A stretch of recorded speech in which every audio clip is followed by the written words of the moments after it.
A cane lightsaber, which is sometimes called a saber cane or a lightsaber cane, is a cane or walking stick containing a hidden lightsaber. And this is probably inspired by an 18th century European sword stick or cane sword. That was kind of a thing at that time. There were other societies that ended up using these kind of concealed swords as well, but it was a bigger thing in the 18th century in Europe, I guess. So at any rate, what's neat about the saber cane or the cane lightsaber is it is part of Star Wars canon, so it's recognized by Lucasfilm and Disney as a thing, and there have been some characters that have used the cane lightsaber. Most prominently, Maul used a cane lightsaber at one point, and there's also an elderly Jedi named Tara Sinub that used a cane lightsaber, so that's pretty neat.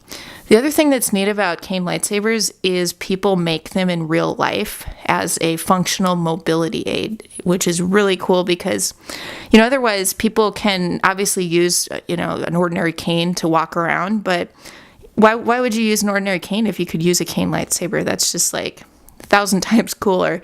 And then you would get people kind of walking up to you saying, wow, cool, you've got a lightsaber. And it's kind of neat that it empowers people that are using a cane, rather than drawing attention to the person using the cane maybe in a way that they don't want to. Using a lightsaber just gets all this other kind of more positive attention, just like, whoa, you've got something cool there. So that's something I really like about seeing some of these lightsaber canes around the internet. They've mostly been made kind of as do-it-yourself projects, or sometimes someone will commission a sabersmith to construct a lightsaber cane. That's kind of the common examples that I've seen.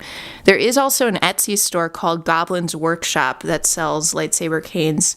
In that case, those canes don't light up, but they kind of have the hilt and then a cane handle and then a colored kind of bottom section of the cane. So it does look very lightsaber-like, but yeah, it doesn't light up like a lightsaber. Some of the kind of fancier, snazzier, also certainly more expensive cane lightsabers, they'll have light, they'll have sound. You could really just use them, like other lightsabers. They could have like a Profi board, or they could have some nice hardware in them, but it also happens to function like a cane. So there's some neat stuff out there, you guys. I always like seeing the different projects that people come up with that sabersmiths get commissioned to make, but it's also neat that there's this Etsy store, Goblin Workshop, that makes canes too. So feel free to check them out if you want, and comment below.